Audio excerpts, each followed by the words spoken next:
once again, there's another budding scandal that is completely invisible to the people who do not watch Fox News. This joins the parade of such scandals as Van Jones who?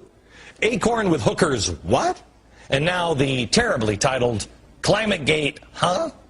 Noel Shepard at Newsbusters found that after this thing started breaking late last week, there has been a total, out of all these networks, all of the stories combined from ABC, CBS, CNN, MSNBC, and NBC.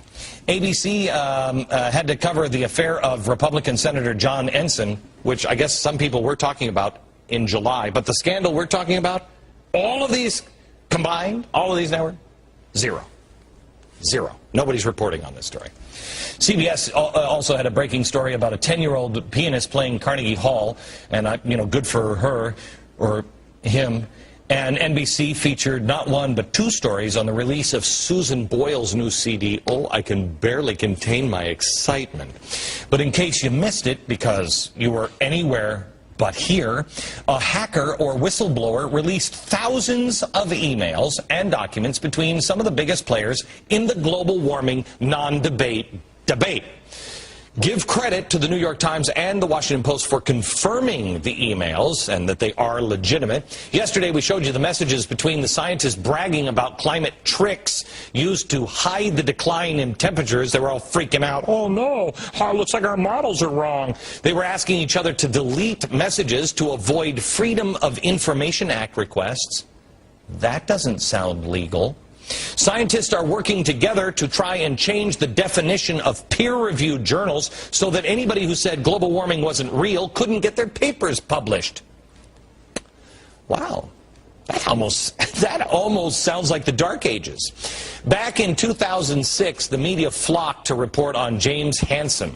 This is Al Gore's climate scientist of choice. Remember, he's the guy who said, I'm being silenced by the evil Bush administration. Bush was apparently very good at silencing scientists as he was controlling spending because Hansen did hundreds of interviews, hundreds of them. What was the proof of the silencing at the time? Well, he got some pressuring phone calls. That was enough for all of the networks. But not these thousands of emails. No.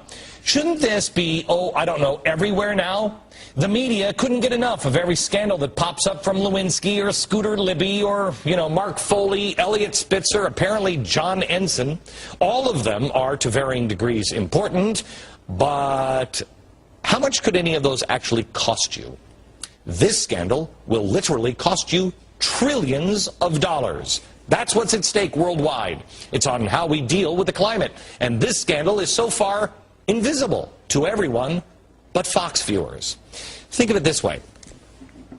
Let's say you're an astronaut and you're getting ready to go out in space, and we're going to switch from the space shuttle to a glorified smart car to get into orbit. And everybody who's on the smart car team, they're like, no, the science is settled, this is perfectly safe. And you're like, well, wait a minute, I want to ask somebody. No, don't ask any more questions. How do you react when you find out that there are engineers who are privately deleting files to avoid any kind of oversight, or that they're colluding to keep other engineers quiet that don't think there's going to be, enough oxygen for the trip, or that the data doesn't agree with their predetermined conclusions, so they assume the data just must be wrong?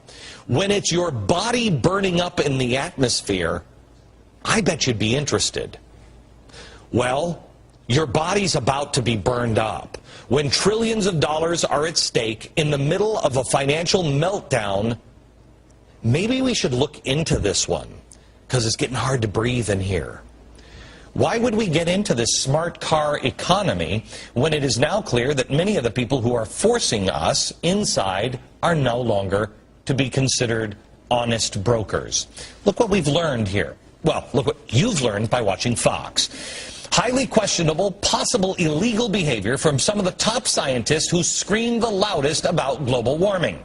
And on the political and economical side, the president hires Van Jones, who has admitted that there was a radical kernel in the green economy, which was an engine, quote, for transforming the whole society, end quote. We know how corrupt politicians are. We're now learning how some of the biggest names in science are not that far behind. There are thousands of other emails and documents that echo these same sentiments and scandals in this batch. As we confirm them, I guess Fox, and possibly Fox alone, will bring them to you. I want to make it clear, there are a lot of good scientists out there working hard to do what's right every day. A lot of good scientists that actually believe in global warming. But even if you're a hardcore believer, when you look at these emails, shouldn't those scientists and all those hardcore believers say, wait a minute, let's clear this one up, because we're about to spend trillions of dollars, and it's based on the words of these people. I, for one, am not willing to risk our country and our world's economic future on an unsure solution to an increasingly unsure problem.